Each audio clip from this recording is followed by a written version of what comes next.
Hello friends, நம்ம கேட்டுக்கிட்டு இருந்த நிதமும் நினைக்கிறேன் நாவலோட அடுத்த அத்தியாயத்தை இப்போ நம்ம பார்க்கலாம். அத்தியாயம் 23. சரியாக 6:15 எனும்போது இவளை அழைத்து கொண்டு செல்ல வந்திருந்தான் பாலா.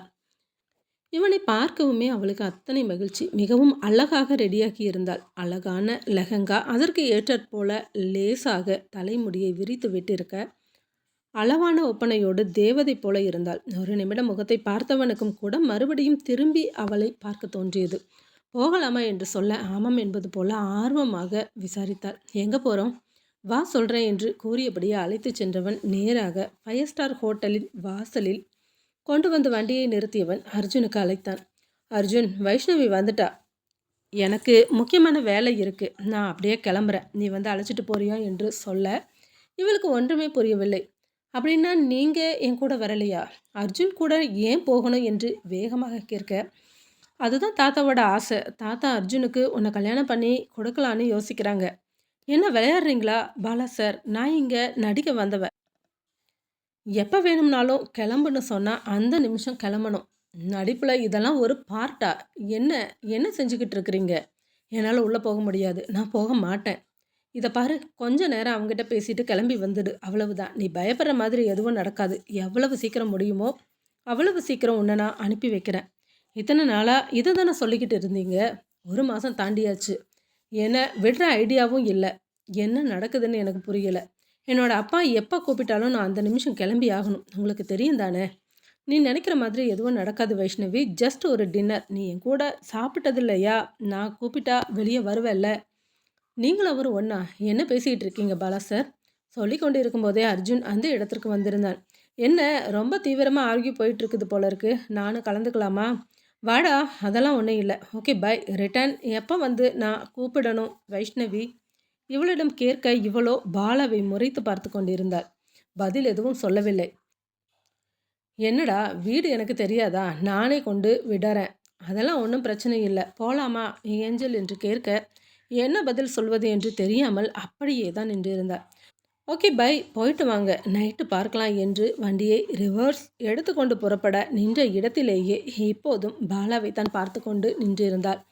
அர்ஜுன் சட்டென வைஷ்ணவியின் கரம் பற்றியவன், என்ன ஏஞ்சல், என்ன யோசனை? வா, நான் உங்ககிட்ட நிறைய பேசணும் என்று சொல்லி கையை பிடித்து கூட அல்ல, கிட்டத்தட்ட இழுத்து கொண்டு நகர்வது போல நடக்க வேண்டா வெறுப்பாக வேறு வழி இல்லாமல் அவனோடு சென்றாள். நேராக இவர்களுக்காக புக் செய்யப்பட்டிருந்த இருக்கையில் அமர்ந்தவன், என்ன ரொம்ப அமைதியாக இருந்தால் என்ன அர்த்தம்? என்னடா இப்படி வந்து சிக்கிட்டோமேன்னு யோசிக்கிறியா? அப்படியெல்லாம் ஒன்றும் இல்லை. அப்புறம் எதுக்காக இப்படி யோசிச்சுக்கிட்டு இருக்கிற? நான் உனக்கு தெரியாத ஆளா என்ன? நம்ம நிறைய டைம் பார்த்துருக்குறோம், பேசியிருக்கிறோம். அப்புறம் என்ன? உனக்கு என்ன பிடிக்கும் சொல்லு என்று வரிசையாக ஆர்டர் செய்ய இப்போதும் அவளிடத்தில் பதில் இல்லை. ஏன் பேசுவதற்கு கூட பிடிக்கவில்லை இவளுக்கு. பாலாவோடு வெளியே செல்ல போகிறோம் என்கின்ற மகிழ்ச்சியோடு தான் இவள் புறப்பட்டு வந்தது. ஆனால் பாலா இப்படி விட்டு செல்வான் என்று நினைத்து கூட பார்க்கவில்லை. அர்ஜுனை பற்றி தெரியும் தான், அவனின் மேல் பயம் எல்லாம் கிடையாது. ஆனாலும் பிடிக்காத ஒரு இடத்தில் வந்து நிற்கிறோமே என்கின்ற ஆதங்கம் மனதில் எழத்தான் செய்தது. வைஷ்ணவி, நான் பேசிக்கிட்டே இருக்கிறேன், ஒரு வார்த்தை கூட பேச மாட்டேங்கிற. நான் ஆர்டர் பண்ணின டிஷ் எல்லாம் உனக்கு பிடிச்சிருக்குது தானே என்று சொன்னபடியே இவளை பார்க்க இப்போதும் அமைதியாகத்தான் அமர்ந்திருந்தாள். என்ன எக்கச்சக்கமாக இங்கே வந்து சிக்கிட்டோம்னு பயமாக இருக்குதா? தாத்தா எதுக்காக இங்கே அனுப்பினார்னு தெரியுமா? உன்னை எனக்கு கல்யாணம் பண்ணித்தர ஆசைப்படுறாங்க. தாத்தாவுக்கு உன்னை கூடவே வச்சுக்கணுன்னு ஆசை. அதுக்காக தான் இந்த மீட்டிங். இதெல்லாம் நடக்காது அர்ஜுன். அவர் ஆசைப்படுறாருன்னா ஏன் நடக்காது? நடக்காததுக்கு ஏதாவது காரணம் சொல்லு. உனக்கு என்னை பிடிக்கும் தானே? எனக்குமே உன்னை பிடிச்சிருக்குது. வேற என்ன வேணும் ஏஞ்சல்? அப்படி இல்லை, இதெல்லாம் சரி வராது. தேவையில்லாமல் உங்கள் மனசில் ஆசையை வளர்த்துக்காதீங்க.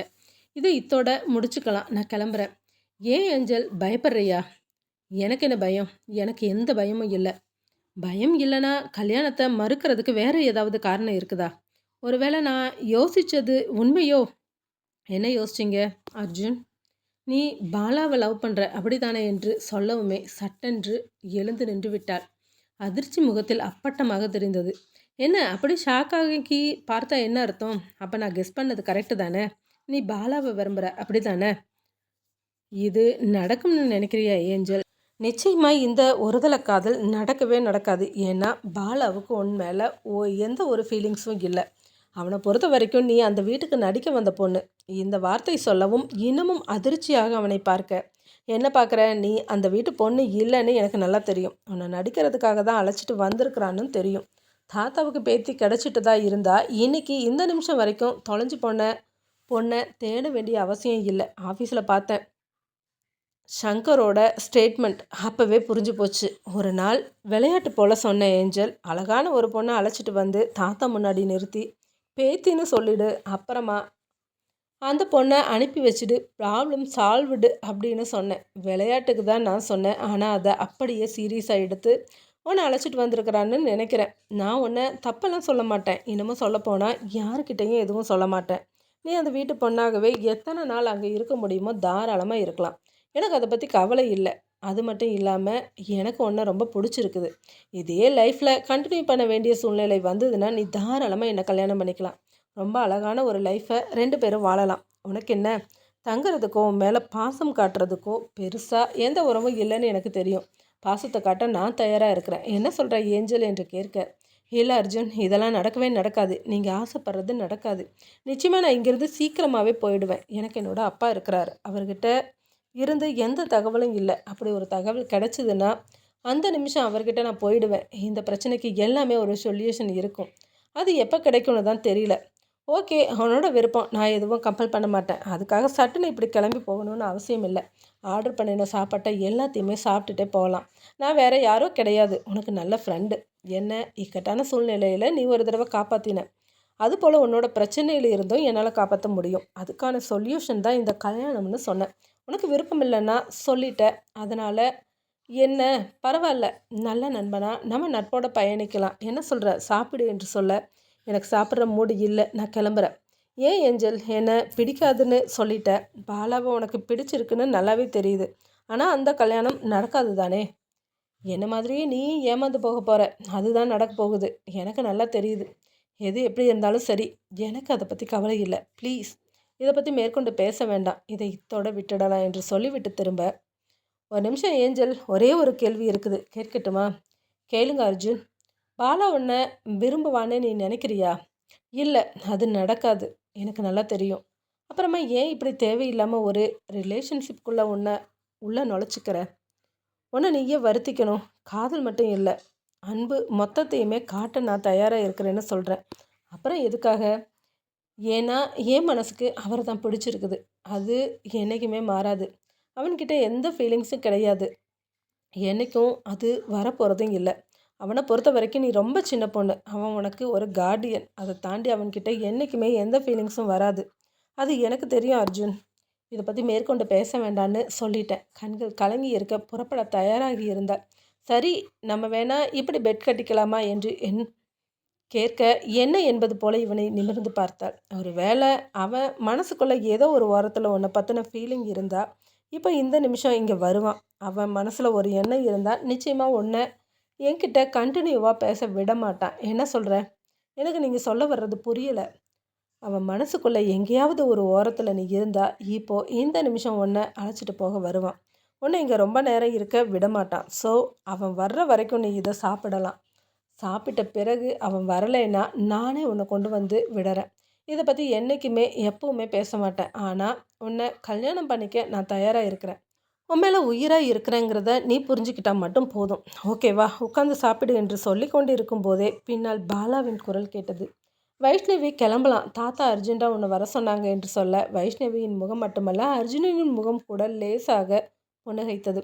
ஓகே, நான் சொன்னது தான் நடக்கும் போல இருக்குது. ஸோ ஒரு நிமிஷம் என்றவன் பாலாவை பார்த்து, நான் ஆர்டர் பண்ணி வச்ச எல்லாத்தையுமே அப்படியே திருப்பி அனுப்பணுமா என்ன? உட்காருடா, சாப்பிட்ட பிறகு அழைச்சிட்டு போவியா? உன் தாத்தா அப்படியெல்லாம் அவசரப்பட்டு அழைச்சிருக்க மாட்டார், எனக்கு தெரியும் என்றவன் இவர்கள் இருவரையுமே அமர வைத்துவிட்டு எழுந்து நகர்ந்தான். என்னடா நீ எங்கே போகிற? இப்போ தான் எனக்கு ஒரு ஞாபகம் வந்தது. அம்மா அவசரமாக என்னை வர சொல்லியிருந்தாங்க. ஸோ நான் கிளம்புறேன். எதையுமே இன்னும் நான் டேஸ்ட் பார்க்கல. நீ பொறுமையாக நிதானமாக சாப்பிட்டுட்டு 2 பேரும் கிளம்பி போங்க என்று சொல்லிவிட்டு நகர்ந்தான். இந்த கதை பிடிச்சிருந்தா லைக் பண்ணுங்கள், சப்ஸ்கிரைப் பண்ணுங்கள், அப்படியே ஷேர் பண்ணுங்கள். அப்படியே பக்கத்தில் இருக்கிற பெல் ஐக்கானை தட்டி விடுங்க. அடுத்த அத்தியாயத்தில் மீண்டும் சந்திக்கலாம். நன்றி.